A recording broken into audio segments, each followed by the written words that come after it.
This is the limestone lowdown. Hear the sound when you lie to the issues all around. From every corner, let's make it clear. The change we need is starting here. Hi everybody, welcome to the Limestone Lowdown. Today, we're going to pick back up where we left you last time, which was a potential lawsuit, defamation, all kind of lovely words like that, which, really at the end of the day, I think these politicians have never been challenged and they really don't know what to do. Yeah. So, defamation, it has to be false, knowingly saying something false against somebody. And the fact that they're politicians, the bar is so high. I mean, just think about it. Think about what you hear about the president. Think about what you hear about, sports athletes. You hear something all the time. They beat somebody up in a locker room. They got some woman pregnant. A politician was in the strip club. Just all kind of stuff you hear all the time.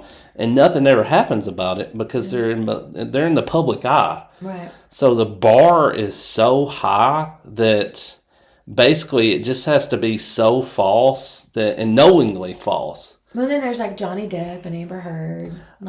Stuff like that. Yeah. It's crazy. And I think that we need to also, this is about the time that the Springfield, Ohio, that video went viral of that city council meeting where people were just furious.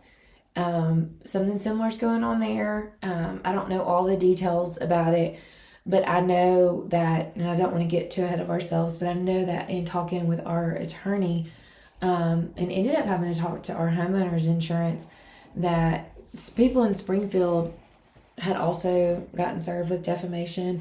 Instead of a city councilor, it was a mayor that had the house. It was something similar. They were asking the same questions. Springfield's bigger than Athens, and they had more migrants dropped off there, and they were saying the same things that we were.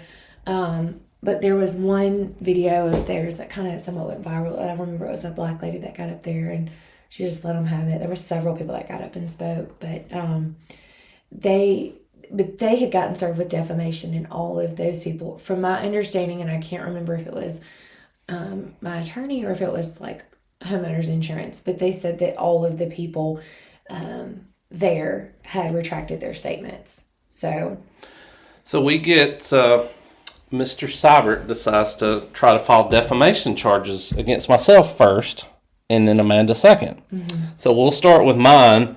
Some stuff had been said on Facebook, and even using the word allegedly, potentially is the word I used. I said that he has deceived the citizens of Athens and potentially cheated the city of Athens out of millions of dollars in tax revenue. If you'd only been in arrears a year or so, you might consider a simple oversight. However, family members and his property managers also do not have city license. His nephew also didn't, and they own businesses together along with his accountant. And it's like, how can you say you haven't used your political position for personal gain?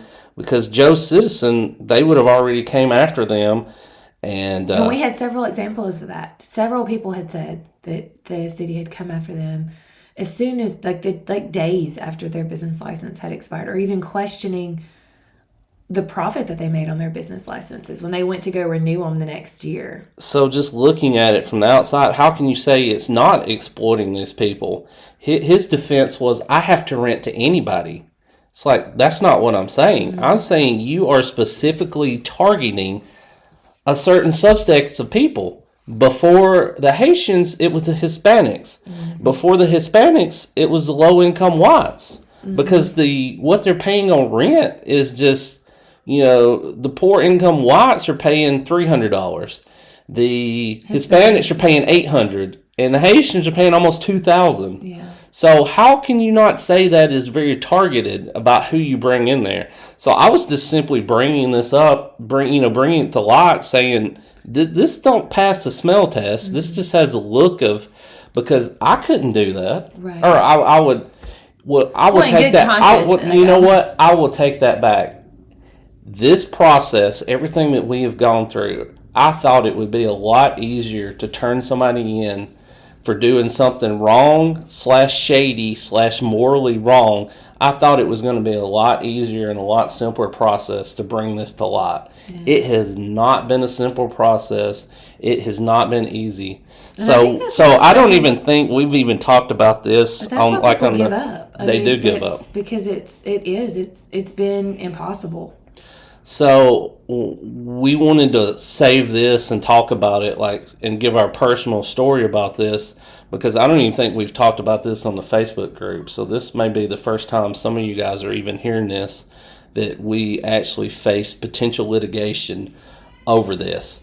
But we decided, you know, when you receive something like this, your first indication is like, oh my God, like, not that I did anything wrong, but it's like, wrong people win all the time. Mm-hmm. So your first thought is, my gosh, this is a potentially corrupt politician.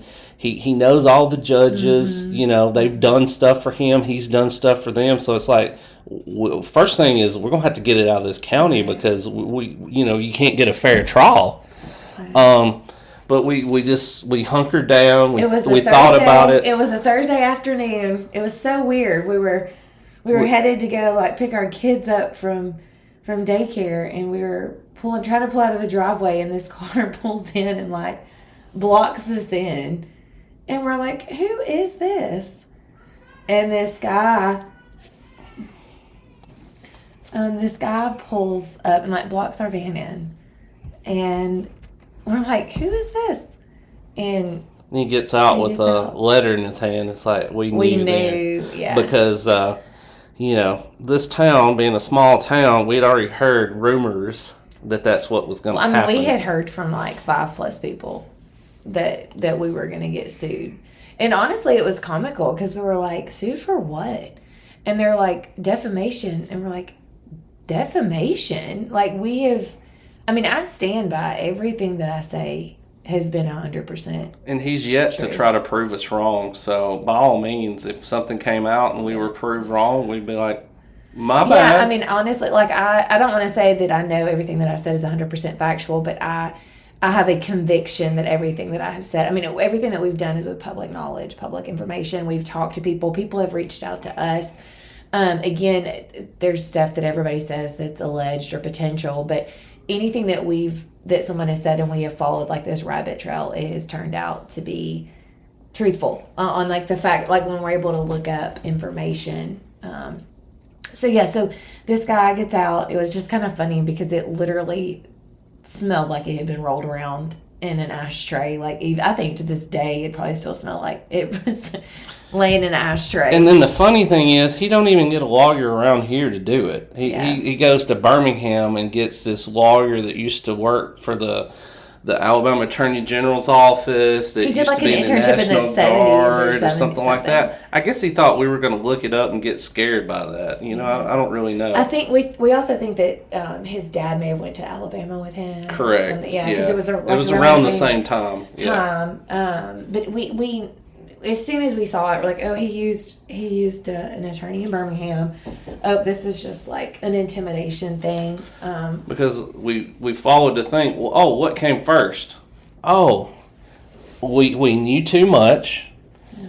We got offered a bribe / threat. That didn't work. So we never got offered. Well, I'm just saying. The meeting was offered. The meeting was offered, but at the bribe, there was never an official bribe. Well, I didn't say that. Well, you did. You said the bribe. Well, so the bribe offer. There wasn't a bribe. The bribe offer. There wasn't a bribe offer. Well, I consider it that. There was a meeting. They were chumming the water, and there's nothing you can't convince me that. There was a meeting. I mean, I'm convinced of that too, but I don't want to. Well, I'm just saying, going along with this, so, you know, bribe / threat.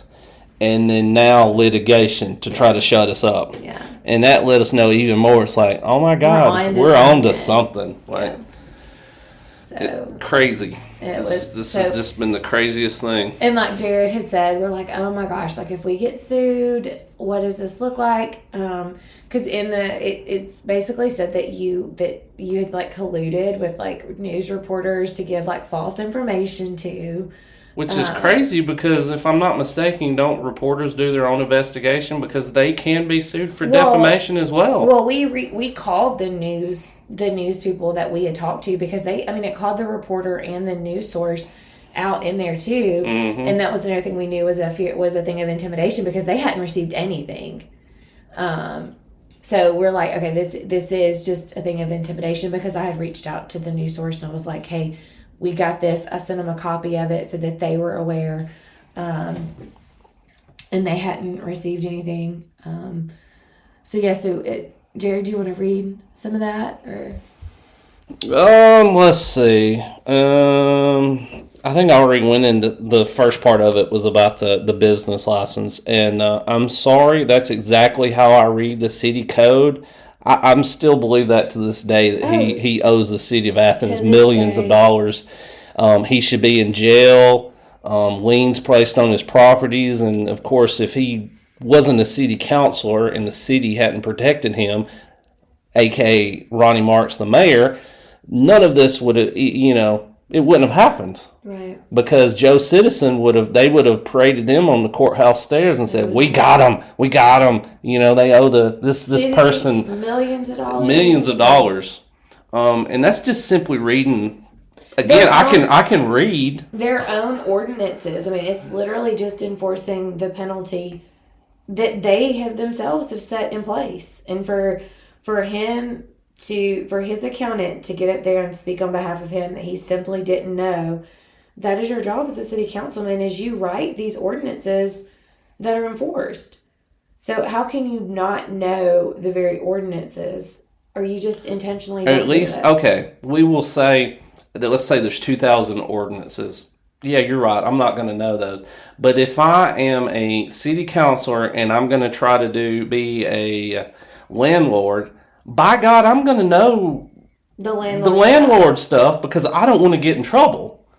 And I would just think that I couldn't get away with saying, "Oh, I didn't know." Yeah. Because that sounds so stupid. Right. And even in there, it was like, to a certain point, there's supposed to be a court date. It talks about court and stuff too. And I asked that question, like, when's the... Well, you asked to pass this off. You're like, I don't think that you could give a fair assessment on what the penalty should be. So this needs to be passed off to the state for them to determine. And of course, there was nothing.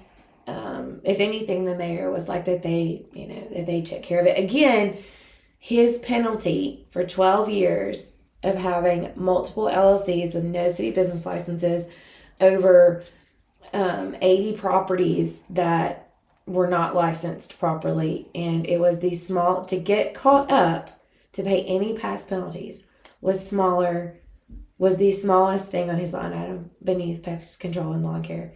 You'll hear me say that a bunch because I still to this day am in shock. It's insulting. It's really pathetic, quite honestly, that they would even say that. It goes back to the whole, there was no remorse. No, zero. Because it wasn't like, oh my God, I do look like a fool. I look like an idiot. Please forgive me for, going down this road.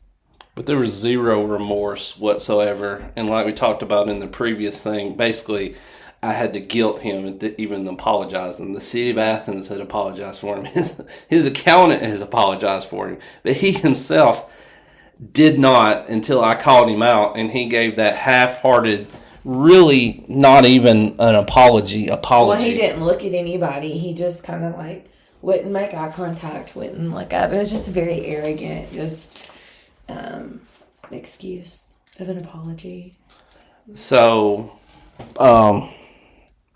yeah, he basically just said that everything that we were saying is a lie, and that he had a right to come after us for defamation. We had 10 days to retract all the statements and everything else like that. And our first instinct was like, what do we need to do? And let's say we sat down and talked about it and prayed about it, and we decided, you know what? in for a penny, in for a pound. No, we're not. We're going to ride this out because we have this feeling that we know we're right. Right. We know that we're on the right side. And the funny thing is, God, every time we would even think about trying to quit, more stuff would just fall in our laps.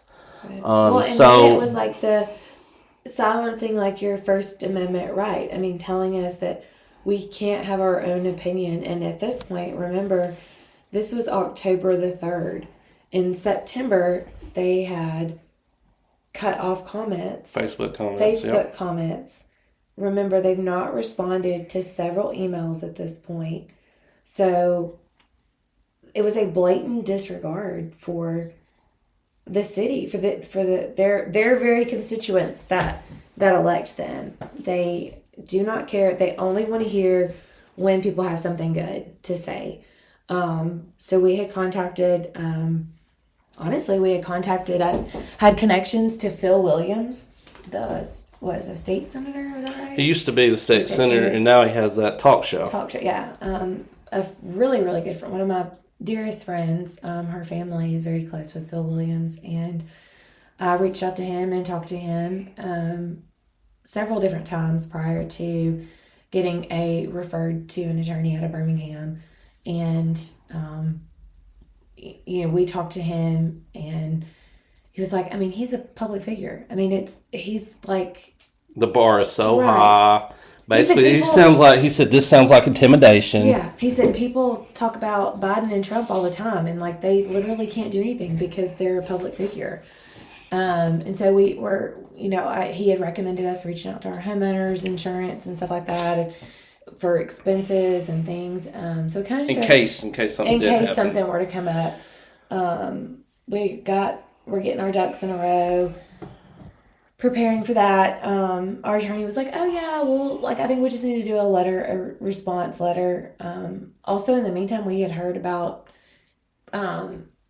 rumors that he was starting about Jared, that like Jared had been in prison for assault, like not even jail, prison, that Jared had been in prison. And I think that's real defamation because right. I'm not a public official. Yeah. You know what I mean? I had someone reach out to me who I think I'm not even sure that I'd met this person and met them in person before. Reached out to me over social media and was telling me that they had heard it. And at this point, I had already heard it from a couple other friends who knew them, and that it was being told.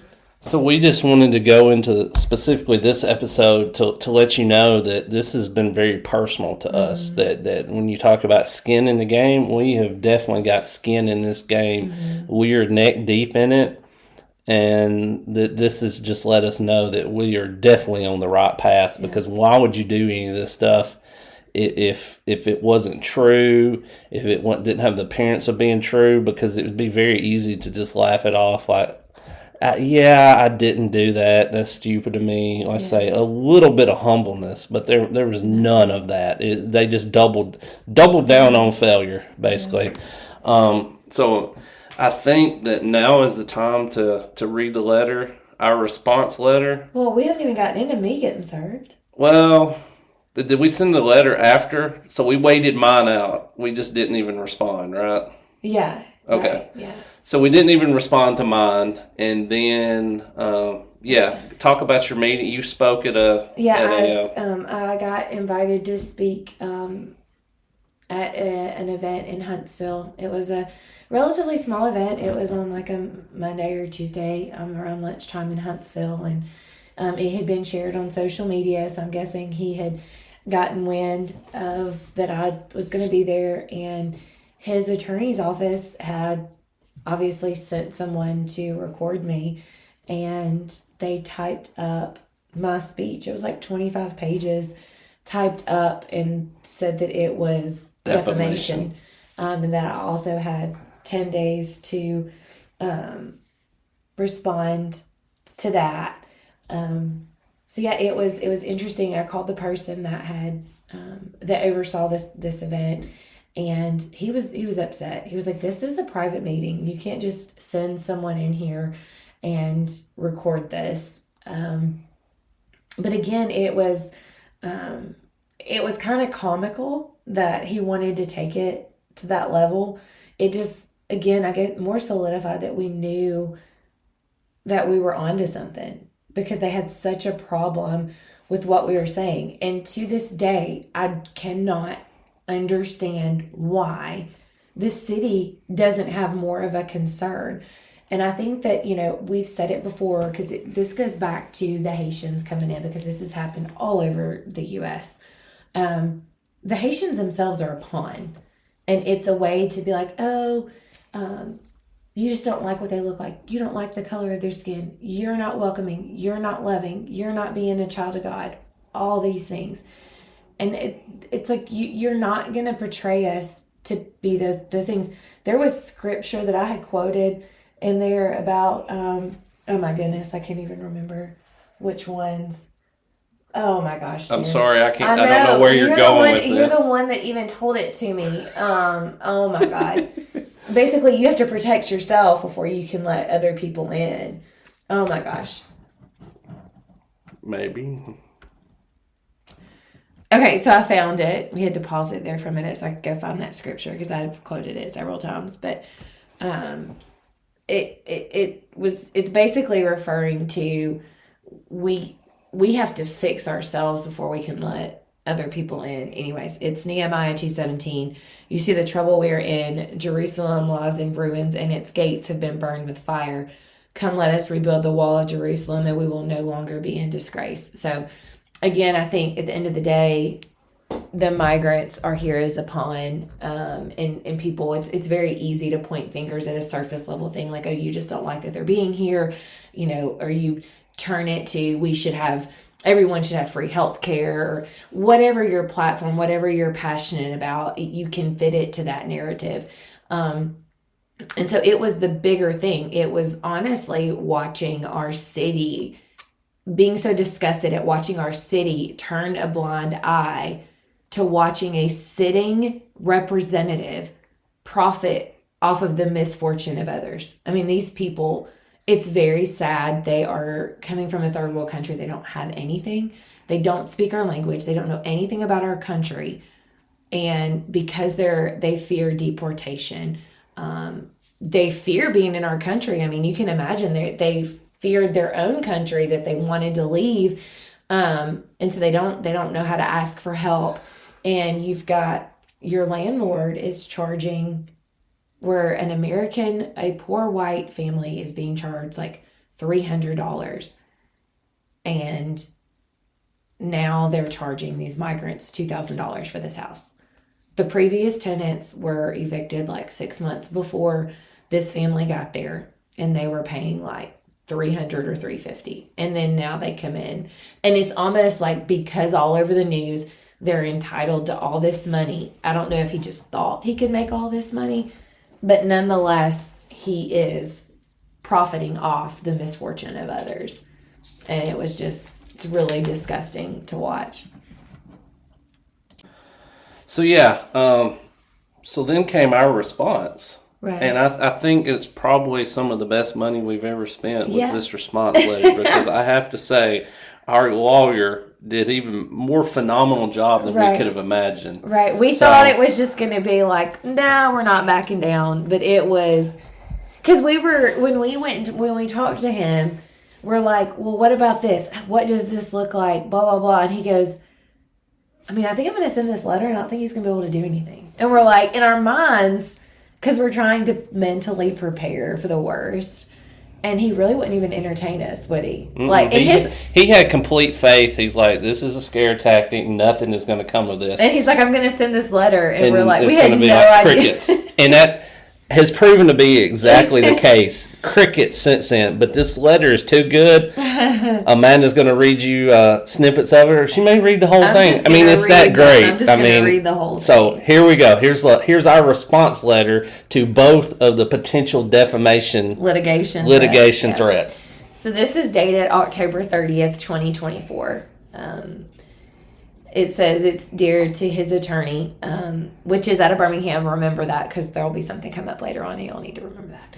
I have been retained to represent Jared and Amanda in connection with the allegations made against them on behalf of Chris Seibert in your demand letter, October the 3rd, 2024, as to Jared, and October 18th, as to Amanda.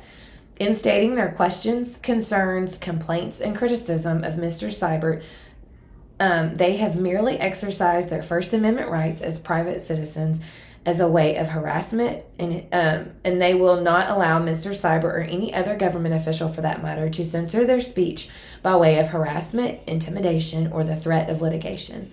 As an elected official, Mr. Seibert has the advantage of addressing any criticism or correcting the record, in quotes, through any number of channels, including public meetings, the media, and the internet. However, if he chooses to file a defamation lawsuits against them, they would welcome the opportunity to conduct thorough discovery concerning the matters in question. Okay, I got to stop you there. I think that was the best thing. It's like, no, we welcome you. We've done all this with Google and freedom of information. Imagine what we could do with legit discovery. Yeah, it's we like, haven't even gotten there. Bam, punch you right back in the face. Right, Okay, so, go ahead. You're getting ahead of yourself.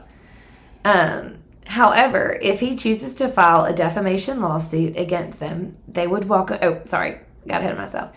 Even if some of the stuff that some of their statements turn out to be incorrect, Mr. Seibert is a public figure, and he will not be able to satisfy the higher burden of proving actual malice applicable to the defamation claims by public figures under New York Times versus Sullivan 376 U.S. 254 1964. There was also, moreover, my clients have been made aware that Mr. Seibert has made false and defamatory statements concerning Jared, including a false accusation of criminal conduct. If true, that would constitute defamation per se, and my clients as private citizens would not bear the same burden as your client of proving actual malice. In addition to the potential counterclaim for defamation, I have advised my clients on full scope of their rights, including a potential claim for deprivation of their First and 14th Amendment liberties under 42 U.S.C. 1983. My clients hereby demand that Mr. Seibert, a public servant, cease and desist from making any further disparaging, false, and defamatory remarks concerning them, and from investigating them, harassing them, or intimidating them in any way. You are requested not to contact them again. Please direct any further correspondence to me.